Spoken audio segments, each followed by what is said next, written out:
নক্ষত্র রাজির মাঝখানে আমাদের এই জীবন প্রাপ্তি বিস্ময়জনক, কিন্তু বিস্ময় গান চাপবে কেন মনে? আমরা একটু লক্ষ্য করে দেখব, এই জগতের যত শিল্প সম্ভার সব গড়ে উঠেছে এই বিস্ময়জোর থেকে, কল্পনা থেকে, আর সৃষ্টির অদম্য স্পৃহা থেকে। বাঙালি খুব সৌভাগ্যবান জাতি। আমাদের এই বাংলা ভাষায় এই জাতিতে জন্মেছেন বহু প্রতিভাধর মানুষ। তারা সবাই মিলে সমৃদ্ধ করেছেন আমাদের ভাষাকে, আমাদের সংস্কৃতিকে। রবীন্দ্রনাথ ঠাকুর আর কাজী নজরুল ইসলাম এই দুই প্রধান কবি হয়ে উঠেছেন আমাদের ঘরের মানুষ, আমাদের প্রতিদিনের মানুষ, আমাদের প্রাণীর মানুষ, আমাদের সুখ দুঃখের আশ্রয়। আজকের এই ক্ষুদ্র আয়োজন এই দুই কবির প্রতি আমাদের কৃতজ্ঞতা, আমাদের ভালোবাসা আর আমাদের শ্রদ্ধা নিবেদন। অনুষ্ঠানের শুরু আমাদের গুরু সুচেতাদের গান দিয়ে।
কত না অজানা জীব, কত না অপরিচিত তরু রয়ে গেল অগোচরে।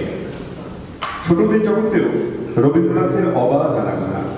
ছোটদের মতো হয়ে ছোটদের চোখ দিয়ে দেখার এক অনবদ্য উদাহরণ এই একটি কবিতা আমাদের শোনাবে অঞ্জিষ্ণু। আমি খাবো না তোর হাতে, আমি খাবো না তোর হাতে। যদি খোকা না হয়ে আমি হতে তোমার, তবে পাছে যাই মা বলে আমায় ডাকতে শিকল দিয়ে। সত্যি করে বল, আমায় করিস রে মাছ বল। বলতে আমার হতভাগা পাখি, শিকল খাবার খেতে দিতে চায় না তোকে? তবে নামিয়ে দে না, আমায় ভালোবাসিস না। আমি রবনাথন বলে আমি বনেই যাবো চলে। ধন্যবাদ। গানটা শুনলেই আমি আশ্চর্য হয়ে যাই। এই সুরগুলো কারো কাছে ধার করা নয়, কোথা থেকে এসেছে বলতে পারি না। কিছু বাজ বিচার ভয়ডর নেই, আপনার ইচ্ছে মতো গলায় এসেছে, আর গেয়েছি গান হয়ে উঠেছে। তাই শুনি যখন বিস্মিত হই, আমি নিজেকে বলি তোমার গান রইল। আর এই গান কাল এই গান অপহরণ করতে পারবে না। রবীন্দ্রনাথের গান কাল যে অপহরণ করতে পারেনি, এটি আমাদের এক ছোট্ট শিল্পী সুহাসিনী আমাদের শোনাবে।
আর প্রেম থেকে স্বদেশ সবকিছুতেই আলোকপাত করেছেন। তার এই গানে গ্রাম বাংলার এক পরিচিত ছবি উঠে এসেছে। শুনব আদ্রিকের কণ্ঠ থেকে।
আর প্রেমের যে স্বদেশ অন্য সবকিছুতেই যিনি রবীন্দ্রনাথের ছায়া তার এই গানে ঘোষণা করলেন গ্রাম বাংলার বর্তমানে পরিচালক ছাই উঠে এসেছে কবি ও অকবিতা হাল থেকে মুখ বুঝে তাই সব সই। তার কলমেও কিন্তু ছোটদের জগতে অবাধ আনাগোনা। এখন আমরা একটা মজার ছড়া শুনবো সুহাসিনীর মুখ থেকে। একটু বলে রাখি যে ও আরেকজন শিল্পীর বদলে একদিনের মধ্যে এটা বলতে রাজি হয়েছে। এই প্রশংসা করতে হবে।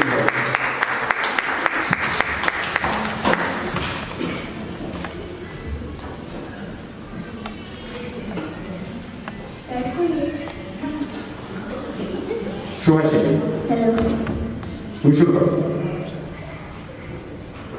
বাবুদের তাল পুকুরে হাবুদের ডাল পুকুরে সে কি বাস করলে তারা ওরে থাম একটু দাঁড়া পুকুরের এই কাছে না পুকুরের ওই কাছে না লিচুরে লিচুরে কাজ আছে না লিচুরে গাছ আছে না কোথানো আসতে গিয়ে ইয়া বড় কাছতে গিয়ে গাছে যেই চড়েছি ছোট এক ডাল ধরেছি ছোট একটা ধরেছি ও বাবা মরা ও বাবা মরাত করে পড়েছি সরাত জোরে পড়বি পর মালির ঘরে সে ছিল গাছের আড়ে বেটা ভাই বড় নচ্ছা বেটা ভাই বড় নচ্ছা তোমা ধুম গোটা দুচ্চা নচ্ছা দিলে খুব কিলো খুশি একদম চলছে খুশি দিলে খুব কিলো খুশি নৃত্যের যোগ করে তাকে শিল্পের রূপ দেওয়ার অধিকার কিন্তু রবীন্দ্রনাথ সহজ শ্রেণী বিভাগকে অস্বীকার করে ধ্রুপদী শিকড়কে সমসাময়িক নৃত্যের সঙ্গে মিলিয়ে এক স্বতন্ত্র নৃত্যধারা সৃষ্টি করেন যা রবীন্দ্র নৃত্য বলে পরিচিত। আজকে কিন্তু একটা নজরুল গীতির উপরে নৃত্য পরিবেশন করবে সৃজিতা সৃজন ছন্দে আনন্দে। এই গানে কবি নটরাজ রূপী শিবের সৃষ্টিকে কল্যাণময় রূপে নৃত্যের মহিমায় মহিমান্বিত করে উপস্থাপনের কামনা ব্যক্ত করেছেন। যেন মহাকাল রূপী শিবকে উৎসাহ দেওয়ার জন্যই কবি বলেছেন, প্রলয় ছন্দ বিসর্জন দিয়ে সৃষ্টির আনন্দে শিব হয়ে উঠুন নটরাজ।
নাচের সঙ্গে তাল মিলিয়ে এবার আমরা একটা গান শুনবো রবীন্দ্রনাথের বিচিত্র পর্যায় সেরা থেকে আমাদের শোনাবে অপশন দাস।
কি আমাদের দিয়ে তার আরাধ্য কাজটুকু করিয়ে দেন, নাকি আমরাই আমাদের কান্না হাসি দোলানো পৌষ ফাগুনের পালায় জীবন দেবতাকে খুঁজে ফিরি? পূজা পর্যায়ের এই গানটিতে কবি রবীন্দ্রনাথ তার জীবন দেবতাকে প্রশ্ন করেছেন, এই পালায় আমার কি কাজ? আমরা শুনবো অদ্রিতার মুখে।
ঘুরে বেড়াবো, এটাই কি তুমি চাও?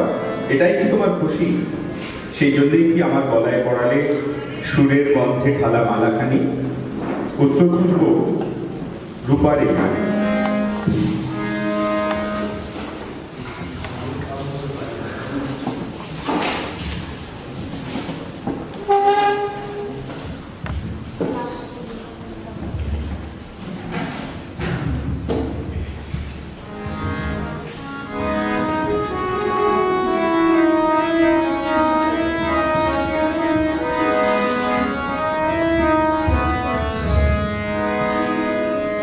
অপরাধে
তার কবিতা প্রকৃতি, প্রেম আর জীবন দর্শনের এক অপরূপ মিলন ক্ষেত্র।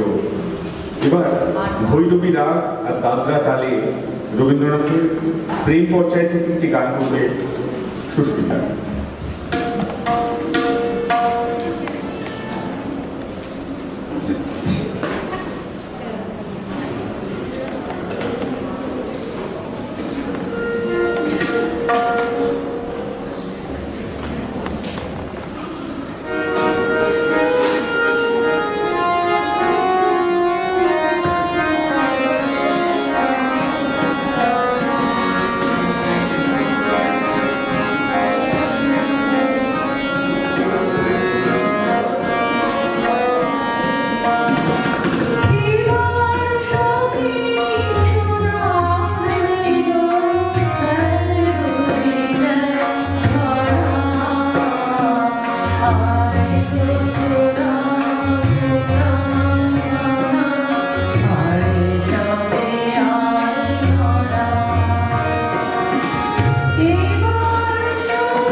সিঙ্গাপুর থেকে জাপান যাত্রার সময় তোষামারু জাহাজ থেকে একটি গান সৃষ্টির কথা দীনেন্দ্রনাথকে লিখে জানিয়েছিলেন।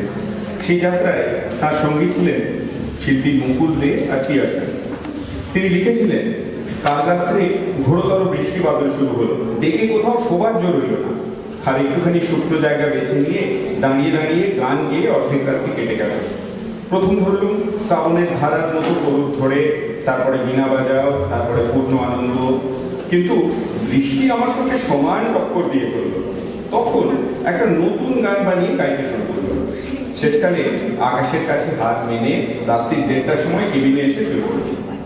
গানটা সকালে মনে ছিল, যেটা লিখে দিচ্ছি বেহাগ দেওয়া। তুই তোর করে গাইতে চেষ্টা করিস তো, আমার সঙ্গে মেলে কিনা দেখবো। আমি ইতিমধ্যে মুকুলকে আর পিয়ারসনকে শেখাচ্ছি।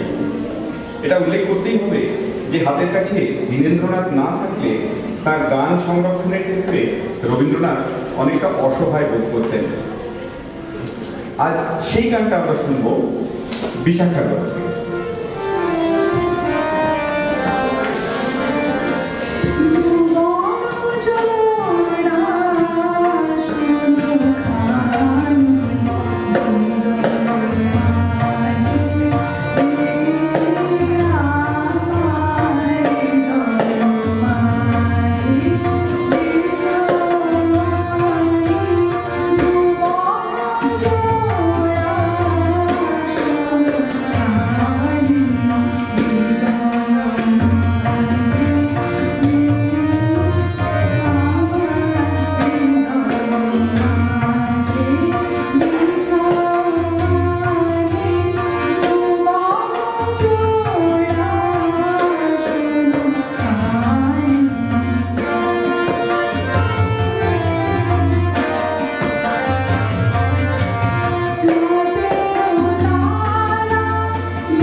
তার জীবনে, কর্মে, লেখায় বারবার তুলে এনেছেন ধর্মের ভণ্ডামি, সমাজের কুসংস্কার, প্রতিবাদ করেছেন তার বিরুদ্ধে।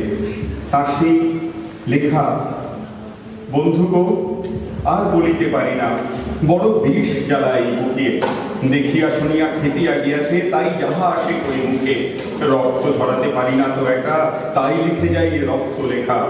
বড় বড় কথা বড় ভাব আসে না তো মাথায় বন্ধু, বড় দুঃখে অমর কাব্য তোমরা লিখিও বন্ধু যাহারা আছো সুখে।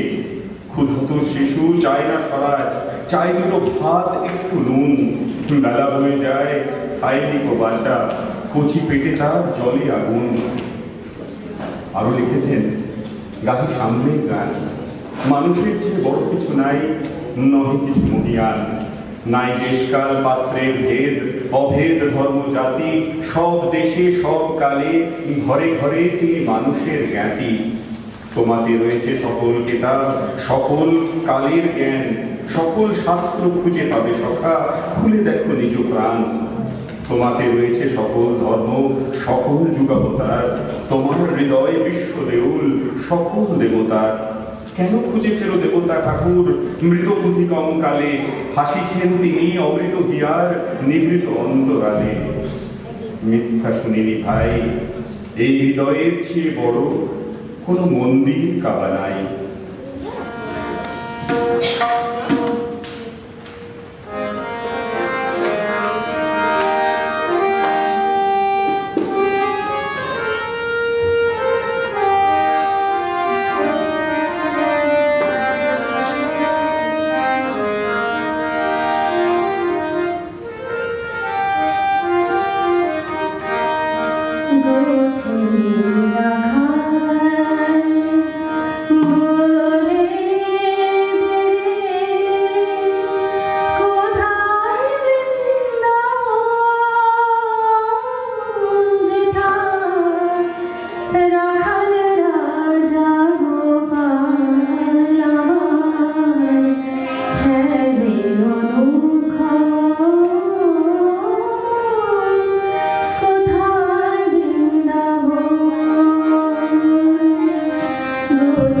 Thank you.